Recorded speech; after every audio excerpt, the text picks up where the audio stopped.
ગાંધીનગર ખાતે વિધાનસભા સત્ર મળ્યું છે અને આ સત્રની અંદર ડેડિયાપાડાના ધારાસભ્ય ચૈતર વસાવા દ્વારા તેમના જે વિસ્તાર છે તેને લગતા જે 3 સવાલો છે તે પૂછવામાં આવ્યા, જેમાં કુપોષણ, બાળકોના કુપોષણની વાત હોય કે પછી નલ સે જલ સુધી જે પાણી યોજના છે તે પાણી યોજનામાં ભ્રષ્ટાચારની વાત હોય, આ તમામ મુદ્દે જ્યારે સવાલો ઉપાડવામાં આવ્યા અને ત્યારબાદ મંત્રી દ્વારા શું જવાબ આપવામાં આવ્યા તે બાબતે આપણી જોડે ચર્ચા કરવા જોડાયા છે ચૈતર વસાવા. ચૈતરભાઈ, જે સવાલો આજે ગૃહમાં પૂછવામાં આવ્યા, કયા કયા સવાલો હતા અને ત્યારબાદ શું જવાબ તમને મળ્યા? આજે વિધાનસભાના સન્માન્ય ગૃહમાં 23 નંબરના મારો જે પ્રશ્ન હતો એમાં નર્મદા અને દાહોદ જિલ્લામાં કેટલા બાળકો કુપોષણથી પીડાય છે એના જવાબમાં મહિલા અને બાળ કલ્યાણ મંત્રીશ્રીએ એવો જવાબ આપવામાં આવ્યો છે કે નર્મદામાં 11,253 અને દાહોદમાં 19,594 બાળકો કુપોષણથી પીડાય છે. ત્યારે ગુજરાત મોડલની પૂરા દેશમાં વાત કરનારી આ ભારતીય જનતા પાર્ટીની સરકાર નર્મદા જિલ્લામાં જ્યાં 11,253 બાળકો કુપોષણથી પીડાય છે ત્યાં દુનિયાની સૌથી ઊંચી પ્રતિમા આવી છે અને એ પ્રતિમાની વાહવાહી પૂરા દુનિયામાં આ સરકાર લૂંટે છે. ત્યારે ત્યાં કોઈ પણ સીએમનો પ્રોગ્રામ હોય કે વડાપ્રધાનનો પ્રોગ્રામ હોય, હમણાં પણ તમે જોયું હશે, એમાં કરોડો રૂપિયા આદિજાતિ બજેટમાં વપરાય છે, એમના પ્રચારમાં વપરાય છે, એમના શણગારમાં વપરાય છે અને આદિજાતિ બાળકોને કુપોષણમાંથી બહાર લાવવા માટે, એમના નિવારણ માટે સરકાર પર બજેટ નથી. હમણાં છેલ્લા 3 મહિનાથી કુપોષણથી પીડાતા બાળકોના ફૂડ બિલો માટે એમની પાસે પૈસા નથી. આંગણવાડીમાં જે બાળકો જેમને ગરમ નાસ્તો આપવામાં આવે છે, ફળફળાદી આપવામાં આવે છે, એમના પણ 3-4 મહિનાના બિલો ચૂકવાયા નથી. અધિકારીઓ દ્વારા જણાવવામાં આવે છે કે ગ્રાન્ટ નથી અને એક બાજુ વડાપ્રધાનશ્રીના કાર્યક્રમોમાં આદિજાતિ બજેટમાંથી 100 કરોડ રૂપિયાનો ખર્ચો કરવામાં આવે છે. ત્યારે અમે સરકાર અને સાથે સાથે ગુજરાતની જનતાને કહેવા માંગીએ છીએ કે આ જ વરવી વાસ્તવિકતા છે. આદિવાસી વિસ્તારોમાં આજે પણ 1 લાખથી વધારે બાળકો કુપોષણથી પીડાય છે અને સરકાર એના નિવારણ માટે સરકાર પર કોઈ પ્લાનિંગ નથી કે કોઈ યોજના નથી. અચ્છા, ખાસ તમે જે પ્રમાણે વાત કરી કે ભાઈ ગ્રાન્ટની વાત છે, તો જે ગ્રાન્ટ બાબતે જ્યારે આંગણવાડી મહિલાઓ ત્યાં અધિકારીને રજૂઆત કરી અને એવું કહે છે કે હાલ ગ્રાન્ટ નથી, તો એ બાબતે અગાઉ કોઈ તમારા દ્વારા રજૂઆત કરવામાં આવી છે સરકાર? અમે ગત મહિનાની 20 તારીખે જ્યારે જિલ્લા સંકલન એવં ફરિયાદ નિવારણ સમિતિની બેઠક હતી એમાં માન્ય કલેક્ટરશ્રીની અધ્યક્ષતામાં થાય છે, ત્યારે ડીડીઓ તમામ ક્લાસ 1 અધિકારીઓની સાથે આ બાબતને લઈને ચર્ચા કરી હતી. ત્યારે 3 મહિનાથી ફૂડ બિલો અને ગરમ નાસ્તાના તમામ પ્રકારના બિલો પેન્ડિંગ છે, ગ્રાન્ટ ન હોવાના કારણે એવું એમણે સૂચવેલું. ત્યારે સવાલ એ થાય છે કે 2-2 કરોડના નાસ્તાના બિલો એમના પ્રોગ્રામમાં જ્યારે 2-2 કરોડના નાસ્તાના બિલો મંજૂર થઈ જાય છે, 2 કરોડ ચાના બિલો મંજૂર થઈ જાય છે, 7 કરોડ 71 લાખના બસ ભીડ ભેગી કરવાના બસોના બિલો મંજૂર થઈ જાય છે, 5 કરોડનું સ્ટેજના બિલો મંજૂર થાય છે, 2 કરોડના ડોમના બિલો મંજૂર થાય છે, 7 કરોડ 83 લાખના એમના બેઠક વ્યવસ્થા, સિટિંગ વ્યવસ્થાના બિલો મંજૂર થઈ જાય છે, 16 કરોડ રૂપિયાના એમના શણગારના બિલો આદિજાતિ વિભાગમાંથી મંજૂર થઈ જાય છે અને આદિજાતિ બાળકોના કુપોષણમાંથી નિવારણ કરવા માટેના જે બિલો હોય છે એ 3 મહિના સુધી મંજૂર નથી થતા. ત્યારે હું ચોક્કસ માનું છું જે પણ આદિવાસી બાળકોના પોષણ માટેની ગ્રાન્ટ આવે છે એ એમના નેતાઓ અને અધિકારીઓના પેટમાં જાય છે, એના કારણે જ અમારા બાળકો કુપોષણથી આજે પણ પીડાઈ રહ્યા છે.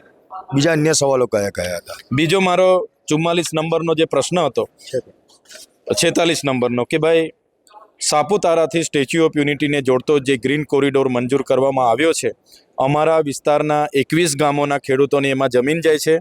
ત્યારે અગાઉ અમે 4 વખત ગ્રામ સભાઓમાં સર્વાનુમતે આ પ્રોજેક્ટને અમે અસહમતિ દર્શાવી છે, નામંજૂરનો અમે ઠરાવો આપ્યા હોવા છતાં આજે સરકારના અધિકારીઓ દ્વારા ગામડામાં સરપંચ અને ત્યાંના લોકોને બળજબરીથી આ જમીન સંપાદન કરવાનું ચાલુ કર્યું છે. ત્યારે આપના માધ્યમથી અમે સરકારને કહેવા માગીએ છીએ, અમારો વિસ્તાર એ જંગલ અને અભયારણ્યનો વિસ્તાર છે, આદિવાસી વિસ્તાર છે અને અમે ત્યાં પ્રકૃતિ સાથે રહેનારા છે. એક પણ ઇંચ જમીન હવે અમે કોઈ પણ પ્રોજેક્ટમાં આપવા માગતા નથી અને આ પ્રોજેક્ટમાં પણ એક પણ ઇંચ જમીન આપવાના નથી. ચૈતરભાઈ, વિરોધ કરવાનું કારણ શું? ગ્રીન કોરિડોર જ્યારે પ્રોજેક્ટ બની રહ્યો છે તેનો વિરોધ કરવાનું કારણ શું? વિકાસનો વિરોધ ના હોય અમને પણ ખબર છે, પણ આદિવાસીઓના વિનાશથી વિકાસ થતો હોય ત્યાં અમે ચોક્કસ એનો વિરોધ કરીએ છીએ. આ પ્રોજેક્ટમાં પણ સરકાર તરફથી કોઈ પણ પ્રકારનો ડીપીઆર પ્લાન અમને આપવામાં આવ્યો નથી. કોઈનું ઘર જશે, કોઈનો કૂવો જશે, કોઈનો બોર જશે, કોઈની જમીન જશે, કોઈનું ઝાડ જશે, આંબો જશે, આંબલી જશે, તો એનું શું વળતર મળશે? એવો કોઈ જોગવાઈ નથી. બસ મફતના ભાવે જમીન સંપાદન કરવા માટે અધિકારીઓ આવે છે, એટલે અમે એનો વિરોધ કરીએ છીએ. જે અધિકારીઓ દ્વારા દબાણ કરવામાં આવે છે, કયા અધિકારીઓ આવે છે અને શું દબાણ આ લોકો ઉપર હમણાં કલેક્ટર, ડીડીઓ, એસપી, પ્રાંત, ટીડીઓ, મામલતદારો તમામ લોકો તમામ ગામ સભામાં હાજર હતા. અને સરકારનો પ્રોજેક્ટ છે, સરકારનો પ્રોજેક્ટ તમે ના પાડશો તો બી કરીશું, અમે એ સરકારનો પ્રોજેક્ટ રોકવામાં નહીં આવે એવી એમની ઉદ્દેશો એ ત્યાં ઉચ્ચારે છે. ત્યારે એમને મેં કહેવા માગું છું, આ એરિયા એ અનુસૂચિત 5 એરિયા છે, પૈસા એક્ટ એરિયા છે. એમાં જો પૈસા એક્ટ અંતર્ગત મળેલી ગામ સભા નામંજૂર કરે તો તમારો કોઈ પણ પ્રોજેક્ટ ત્યાં તમે નાખી નથી શકતા. છતાં આવા અધિકારીઓ આ પ્રકારનું દબાણ કરે છે, જેનો અમે વિરોધ કરીએ છીએ. અને આવનારા દિવસોમાં અમારા લોકોની જમીનો બચાવવા માટે અમે જ્યાં પણ લડવાનું થશે ત્યાં અમે સરકાર સામે લડીશું. અન્ય એક સવાલ હતો કે જે પાણી, જે નર્મદાનો જે આખો વિસ્તાર છે ને, ત્યાં પાણી જે લોકોને નલ સે જલ સુધીના યોજના હેઠળ મળવા જોઈએ, જે હજી પહોંચ્યા નથી. કરોડો રૂપિયાના બિલ છે જે પાસ કરી દેવામાં આવ્યા છે, પણ પાણી હજી સુધી નથી આવ્યા. અમારે જ્યારે હેડપંપોની અમે માગણી કરીએ છીએ, બોર મોટરોની માગણી કરીએ છીએ, મિની જલધારાની માગણી કરીએ છીએ, ત્યારે સરકાર દ્વારા એવું જણાવવામાં આવે છે જિલ્લા સંકલન સમિતિમાં કે તમારે ત્યાં ઝરવાણી પ્રોજેક્ટ અંતર્ગત પાણી પુરવઠા યોજનાનું કામ ચાલુ છે અને હમણાં પૂર્ણ થવાની આરે છે, તમને પાણી મળી જશે. અને એમાં 90 કરોડથી પણ વધારે રકમ એમને ચૂકવી દેવામાં આવી છે, પણ એક પણ ગામને એ ઝરવાણી પ્રોજેક્ટમાંથી પાણી નથી મળ્યું. ત્યારે જે પ્રકારે નલ સે જલમાં કરોડોના કૌભાંડો થયા, એ જ પ્રકારે આ ઝરવાણી પાણી પુરવઠા યોજનામાં પણ કરોડો રૂપિયાના કૌભાંડ થયા હશે એવું મને લાગે છે. આ એમના મંત્રી તંત્રી, સરકારના મળતિયાઓ, એમના કોન્ટ્રાક્ટરો આ જ પ્રકારની યોજનાઓ આદિવાસી વિસ્તારોમાં બનાવે છે અને કરોડો રૂપિયાના કૌભાંડો કરે છે, જેનું આ ઉત્તમ ઉદાહરણ છે. કેટલા સમયથી આ યોજનાઓ આ રીતે કાગળ ઉપર દેખાડવામાં આવે છે અને કરોડો રૂપિયા લઈ લેવામાં આવે છે અને બિલો પાસ કરાવી દેવામાં આવે છે? આ 3 વર્ષથી આ યોજનામાં ચૂકવણાઓ બતાવવામાં આવે છે કે ભાઈ આટલું ચૂકવણું થયું, પાણી તમને હવે સંપ સુધી મળી જશે, ઘર સુધી મળી જશે, પણ 54 ગામમાં એક પણ જગ્યાએ હજુ પાણી પહોંચ્યું નથી. તો આની એસઆઈટી દ્વારા તપાસ કરવામાં આવે તો ચોક્કસ મોટું કૌભાંડ બહાર આવશે એવું અમે માની રહ્યા છીએ. ચૈતરભાઈ, થોડા સમય પહેલાં ખ્યાલ હોય તો અંબાજી પાડલિયા ગામ ખાતે જંગલ ફોરેસ્ટના અધિકારીઓ, પોલીસ ખાતું અને ત્યાંના આદિવાસી જે લોકો છે એ લોકો વચ્ચે ઘર્ષણ થયું હતું. થોડા દિવસ પહેલાં એમાં 3 જણાની ધરપકડ પણ કરવામાં આવી. આ જે આખો મુદ્દો હતો, આ મુદ્દાને વિધાનસભા ગૃહમાં ઉપાડવામાં આવશે. જે પ્રકારે પાડલિયામાં વન વિભાગના કર્મીઓ અને પોલીસ દ્વારા ત્યાંના આદિવાસી વિસ્તારોના ઘરો તોડવામાં આવ્યા, કૂવાઓ તોડવામાં આવ્યા અને જમીનો વનીકરણના નામે કબજો લેવા માટે જે લાઠીચાર્જ થયો, ટીયર ગેસના સેલ છોડવામાં આવ્યા, 50 રાઉન્ડ ફાયરિંગ કરવામાં આવ્યું, એ બાદ જે અફરાતફરી મચી, પથ્થરમારો થયો, એને લઈને એક જ તરફી એફઆઈઆર થઈ. આદિવાસીઓ પર જ એફઆઈઆર થઈ છે, કર્મચારીઓ પર કોઈ પણ જાતની એફઆઈઆર થઈ નથી. ત્યારે એ મુદ્દાને લઈને અમે સન્માન્ય ગૃહમાં એ મુદ્દો નાખ્યો છે. આવનારા દિવસોમાં એની ચર્ચાઓ પણ થવાની છે. ત્યારે પાડલિયા જે પણ ઘટના ઘટી છે એ બાબતને લઈને અમે વિધાનસભામાં ખૂબ મજબૂતાઈથી એમાં ચર્ચા કરવાના છે. એક ગઈકાલે કોંગ્રેસના નેતા છે શૈલેષ પરમાર, તેમના દ્વારા એવું કહેવામાં આવ્યું કે જે ઉપાધ્યક્ષની જે રેસ અત્યારે ચાલી રહી છે કે જેની અંદર વિરોધ પક્ષનો એક રોલ આવતો હોય છે, વિરોધ પક્ષ દ્વારા તેમાં ફોર્મ ભરવાના આવતા હોય છે, પરંતુ આમ આદમી પાર્ટી પોતાને વિરોધ પક્ષ કહે છે, પણ કેમ તેમના નેતાઓ આ પ્રક્રિયામાં આગળ આવતા નથી?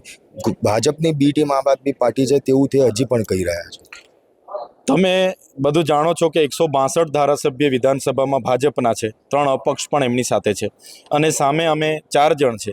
તો પરિણામ સ્પષ્ટ છે. ફોર્મ ભરવા, ચૂંટણી કરાવવા અને વિધાનસભાનો સમય બગાડવા કરતાં ગુજરાતની જનતાના એવા અનેક ગંભીર મુદ્દાઓ છે જેની ચર્ચા ગૃહમાં થવી જોઈએ. એટલે અમે એ ચૂંટણીમાં ભાગ નથી લીધો. કોંગ્રેસ અને ભારતીય જનતા પાર્ટીના ઉમેદવારો હતા ત્યારે અમે વિધાનસભાના અધ્યક્ષ પર નોટાનો વિકલ્પ અમે માગ્યો હતો અને અમે આ ચૂંટણીમાં ભાગ નથી લીધો. એટલે કદાચ કોંગ્રેસ અમારા પર સમર્થન પણ માગતે અને અમે સમર્થન આપીને મતદાન પણ કરતે, તો ગુપ્ત મતદાન કાલે થતે તો કદાચ ગુપ્ત મતદાનમાં હમણાં જ 2-4 ધારાસભ્ય ભાજપ તરફે મતદાન કરે અને આમ આદમી પાર્ટી એ ભાજપને મત આપ્યા એવા સમાચાર બહાર વહેતા થાય. એટલે અમે આ મતદાનથી અમે દૂર હતા, અમે અંતર બનાવીને રાખ્યું હતું. જે આક્ષેપ કરવામાં આવ્યા છે કે આમ આદમી પાર્ટી ભાજપની બી ટીમ છે અને એની બી ટીમ બનીને જ કામ કરી રહી છે, એ એમનું રાજકીય નિવેદન હશે. આમ આદમી પાર્ટી ખૂબ સારી રીતે આજે ગુજરાતમાં એક વિપક્ષની ભૂમિકામાં છે અમે 4 ધારાસભ્ય આજે વિધાનસભા હોય કે વિધાનસભાની બહાર હોય જનતાના પ્રશ્નો ઉઠાવીએ છીએ અને આવનારા દિવસોમાં પણ આમ આદમી પાર્ટી પૂરા ગુજરાતમાં તાલુકા જિલ્લાઓ નગરપાલિકા મહાનગરપાલિકાઓ સ્વતંત્ર લડવાની છે. 27માં પણ અમે સ્વતંત્ર લડવાના છે અને ખૂબ સારું પરિણામ આવનારા દિવસોમાં લોકોના સહકારથી અમને મળવાનું છે. છેલ્લો સવાલ, રાજુ કરપડા દ્વારા પાર્ટી છોડવામાં આવી, પરંતુ ત્યારબાદ ગોપાલ ઇટેલા, ઈશુદાન ગઢવી આ તમામ લોકો ઉપર કેસ છે રાજુ કરપડા દ્વારા કરવામાં આવ્યો છે.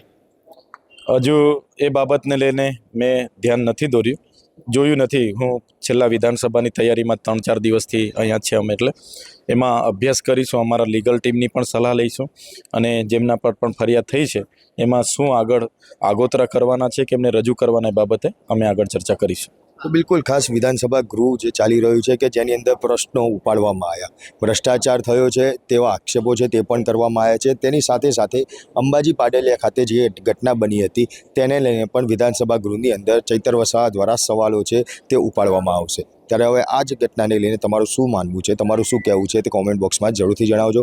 સાથે જ અમારા વિડીયોને લાઇક, શેર અને ચેનલને સબસ્ક્રાઇબ કરવાનું ભૂલશો નહીં.